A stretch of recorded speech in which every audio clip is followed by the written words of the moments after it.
pessoal, muito boa noite a todos. Eu estou tirando esse momento aqui para conversar um pouquinho com vocês de um assunto que está sendo hoje um desatino para a sociedade pós-moderna, principalmente aqueles profissionais que trabalham com pessoas, todos que trabalham na área de educação, enfim, pastores, você que lidera, mexe com pessoas, você está sujeito a se deparar com situações das quais você terá que tomar posições.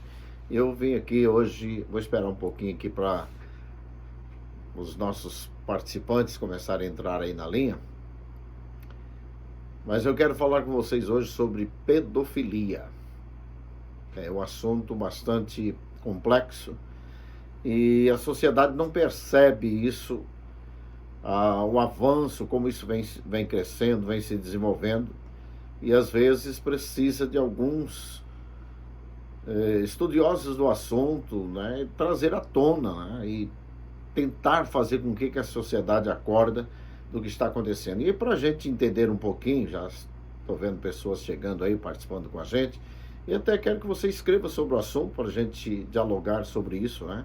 Você que tem uma opinião formada sobre isso, ou já viveu alguma experiência, pode nos ajudar. Você pastor, você líder, você professor, você psicólogo, pedagogo, enfim, todos que trabalham na área em ciências humanas, enfim, todos vocês podem nos ajudar a proferir e formar algumas opiniões a respeito do assunto.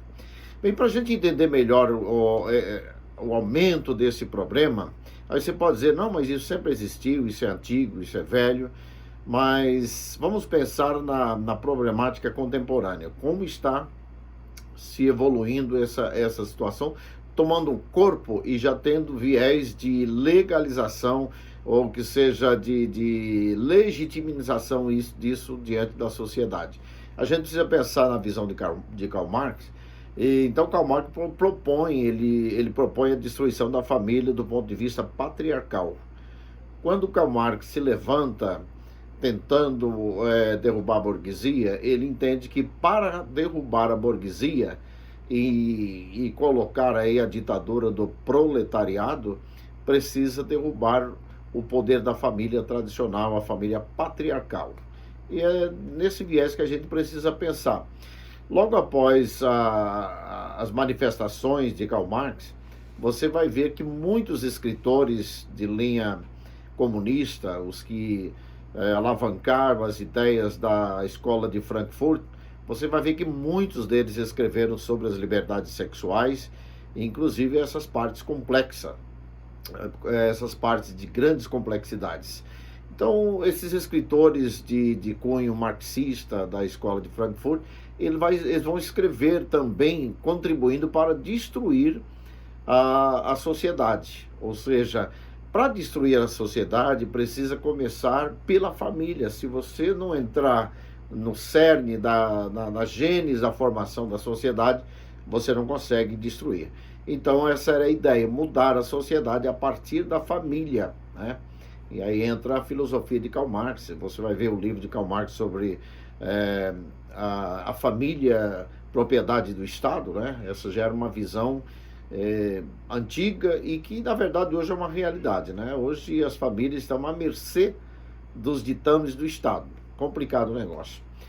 Aí eu quero chamar a atenção porque nem sempre as literaturas afloram diante dos olhos e da mente das pessoas para que haja um entendimento completo. E às vezes isso aflora nos ambientes acadêmicos, dos quais eles estão direcionados, sendo doutrinados, né, para que enxergue desta maneira. Então, o aluno que está enfrentando a sua vida acadêmica, ele está sujeito a isso. E ele acaba sendo captado, né, a sua mente, e pelo senso comum, ele acaba sendo captado por isso, né? Então nós temos, por exemplo, um dos escritores de cunho marxista, do marxismo cultural, que é o famoso Herbert Marcuse, né? O Herbert Marcuse, ele escreve um livro chamado Eros e Sociedade. Nesse livro, ele propõe a erotização da infância. E veja que isso parece que não tinha muito sentido algumas décadas atrás. Hoje, as famílias estão sofrendo com isso. Não são poucos os profissionais da área da educação que enfrentam problemas com crianças com dificuldade de cognição, crianças que não têm déficit de atenção, crianças que sofrem por causa dos abusos sexuais. Então, a gente precisa pensar aí que o livro de Herbert Marcuse, ele vai propor aí a erotização da infância. E aí, então, dentro desse contexto, você lendo nos viés filosófico dele, ele vai propor aí, vai fazer apologia aí da pedofilia, né? Ele faz apologia à pedofilia e propõe a autonomia sexual da infância ou da criança. Isso vem sendo um problema. E aí a gente vai lembrar das artes contemporâneas aí que têm se manifestado, principalmente muitos partidos de viés socialista, comunista, que nem vou nominá-los aqui, que são vários os partidos que têm a mesma linha e que, na verdade, eles são viés, eles propagam os viés do comunismo e, consequentemente, de uma nova sociedade aí composta na ordem mundial. Então, eles propõem a autonomia sexual da criança e eles acham que a criança deve ter livre escolha. Veja, uma criança, na sua fase cognitiva, ter escolhas de prazeres sexuais ou de escolhas sexuais. Então, pensando nisso, a gente precisa pensar na sutileza da erotização. Uma criança, ela sendo erotizada, ela terá problemas de formação. A sua cognição fica comprometida e uma grande parte de crianças que foram abusadas, hoje jovens, né, que foram abusados na infância, tem dificuldade de contrair um casamento, tem dificuldade de relacionamentos conjugais e, consequentemente, também tem dificuldade de procriação, de procriar filhos, né? Pois todos eles, ao passar do tempo, eles terão desvios psicológicos, terão problemas na sua cognição. Então, a mente da criança erotizada, ela será alterada, isso impreterivelmente, ela será alterada e terão comprometimentos na sua cognição. Então, é importante pensar que, tal como nunca, os educadores, pastores, os pais, precisam estar atentos a esse famigerado sentimento, essa famigerada filosofia já da pedofilia. Alguns tempos atrás aí, Olavo de Carvalho, ele preconizou isso. Ele falou coisas que hoje estão acontecendo. Ele, quando disse que a agressão do homossexualismo na sociedade contemporânea iria trazer perseguição à família tradicional, à família patriarcal, e, consequentemente, traria perseguições aos cristãos. Isto hoje é uma realidade muito parecido que o que viveu a história aí no período de Sodoma e Gomorra. Vocês vão ver que há aí uma perseguição hoje do homossexualismo em cima das famílias tradicionais, né? Olavo de Carvalho também ele preconizou algo interessante. Ele disse que, além da agressão do homossexualismo, num futuro próximo, ele fala também de que a erotização da infância chegaria um tempo que a sociedade legitimaria isto. E isso seria preconizado, seria pregado pelos escritores como algo comum. Então vamos lá. Vamos pensar aí, baseado aí já no que Olavo de Carvalho já falava, que chegaria um tempo que isso seria uma conduta cultural, né? Normal, as pessoas veriam isso, porque tudo aquilo que é muito bombardeado na mente humana, as pessoas passam a ver aquilo como verdade. É o que faz hoje aí o movimento socialista. Eles bombardeiam uma mentira, algo contraventoso na mente das pessoas, vão falando aquilo constantemente, até que aquilo passa a ser captado pelo senso comum e aquilo passa a ser uma verdade. E a pedofilia hoje, baseado, por exemplo, no que diz aí a escritora, né? Ela vai lembrar que a criança precisa ter liberdade sexual. desprender a criança da ditadura, dos tabus aí da família tradicional, e que as crianças devem ser libertadas disso, e que os pais ou as pessoas teriam direito de erotizar. Você vai ver isso aí quando, recentemente, a gente está vendo as artes aí de pessoas nuas, né? Um homem nu, por exemplo, e as crianças palpando a pessoa nua, um homem nu, de mão dada com as crianças, e professoras, né? Pessoas que têm o dever de educar as crianças, levando as crianças a participar desse tipo de arte. Isso, pseudo-arte, né? Que de arte não tem nada. Isso aí na verdade, isso é uma agressão. Então, a pedofilia aí, em nome da pseudo-liberdade sexual da infância, elas vão dizer o seguinte: se a criança escolher relações sexuais, mesmo que seja com os pais, ou com o pai ou com a mãe, esse pai deverá encarar isso como algo comum, porque isso faz parte da sexualidade da criança, né? É totalmente o contrário. No período da cognição, a infância da criança, a criança não vê esses anseios sexuais, porque ela não está ainda envolvida os seus hormônios de sexualidade não foram produzidas, ou seja, a malandragem do sexo ainda não está introjetada na mente e no corpo da criança. Então, na verdade, isso é uma deturpação da formação da infância. Então, a própria mãe, ela não teria por que negar se a criança, digamos, o adolescente ou o menino quiser fazer sexo com a mãe. Isso na visão na obra, né, Sexo Politics, né, o sexo e a política, a mãe deverá encarar isso como algo normal, né? Então, essa extinção de autoridade familiar, daquele cuidado que o pai e a mãe têm para que a criança cresça, né, inocentemente e forme bem o seu mundo cognitivo, para depois, quando chegar na infância, o período puberal, que é a chegada dos hormônios, a mudança da transformação física, né, ela começar a receber os hormônios, como testosterona no garoto, estrogênio, né, na menina, progesterona, enfim. Esses hormônios que fazem parte da sexualidade tem que ser esperado o tempo da puberdade.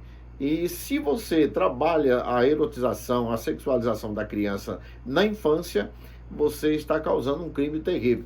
Então, o Estado, ele acabou abocanhando a família, através dessas obras, como o Herbert Marcuse vai propor isso para que as crianças, os jovens, façam sexo de forma desenfreadas e que não tenha limite na puberdade nem na adolescência. E aí eles foram agredindo isso foi aumentando. E hoje há uma apologia ferrenha aí para que haja, então, liberdade sexual das crianças. Veja que coisa terrível, né? Então, o Estado entra na família através dos aparelhos ideológicos, como, por exemplo, a obra como o Sexo e a Política, o Sexo Politics, né? Politics. Essa obra, ela vem com a intenção de entrar pelos aparelhos ideológicos. Quais são os aparelhos ideológicos? Entra no Legislativo Federal, Legislativo Estadual, Legislativo Municipal, nas escolas, desde o maternal até a universidade, e principalmente também nos meios, dos aparelhos ideológicos fortes, que são os meios religiosos, as igrejas. Então, eles combatem ferrenhamente contra a pureza da infância, contra a inocência da criança. Veja que nós estamos vivendo um tempo muito complicado. E hoje, não são poucos os profissionais, vai pesquisar os conselhos tutelares, né? Pesquisa aí os psicólogos que trabalham na defesa da família, no dia a dia, nas cidades, em todo o país. Você vai ver os horrores que eles passam, e você vai ver os horrores que os pastores passam quando famílias enfrentam esse problema, e às vezes o pastor tem que trabalhar isso com muito cuidado para que não haja um desmantelamento familiar, e também para que não haja injustiça no meio de tudo isso. Então você veja que esse é um assunto que vem incomodando. E eu parei um pouquinho aqui para falar sobre isso. Pense bem, pessoal. Eu citei aqui Herbert Marcuse, mas eu podia citar muitos outros. Citei aqui, por exemplo, Judith Butler, podia citar aqui Simone de Beauvoir, que trabalha totalmente invertendo os papéis da mulher e criando um antagonismo entre a mulher e o homem, né? Uma antipatia. Quase que impossível uma mulher que estuda Simone de Beauvoir, é quase que impossível ela se tornar uma boa esposa, porque a obra literária, ela tira o foco da pureza familiar, da estrutura familiar, e essa é a proposta de Karl Marx, é destruir a família tradicional, patriarcal, para implantar na verdade, seria uma baderna familiar e, consequentemente, social. Você podia pegar aí outros autores, né, que trabalham isso, desde das batalhas de Antônio Gramsci, e essa turma aí do mundo cultural, do marxismo cultural. Esse é um problema que nós estamos enfrentando. Pois bem, meus amigos, seguidores aí do meu canal, Teologia em Foco, e também das minhas redes sociais, você que acompanha os nossos programas, que vai ao ar todos os dias, eu parei aqui um pouquinho para falar sobre isso e fazer esse momento de diálogo com vocês. Estou aberto a qualquer conversa sobre o assunto, para a gente conversar mais a fundo. Muitos outros assuntos interessantes nesse meio. Eu falei de pedofilia, erotização da infância, mas eu poderia entrar aqui também na questão das quebras de paradigmas nos meios familiares de jovens, e enfim, um monte de coisas que vem acontecendo. Os incestos, né, que essas obras literárias preconizam, né?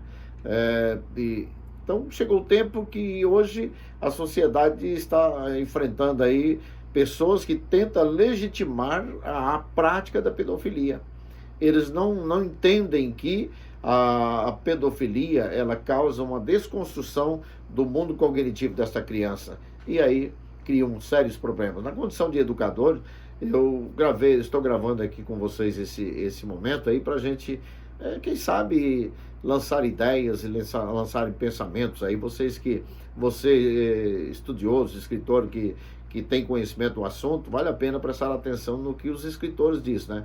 Muitas coisas que o pseudo-louco Olavo de Carvalho fala, que muita gente, principalmente os socialistas, chamam ele de louco, muitas coisas que ele preconizou, hoje vocês estão vendo aí, como, por exemplo, a ditadura do homossexualismo em cima da família e da sociedade patriarcal, né? E nós hoje estamos enfrentando isso.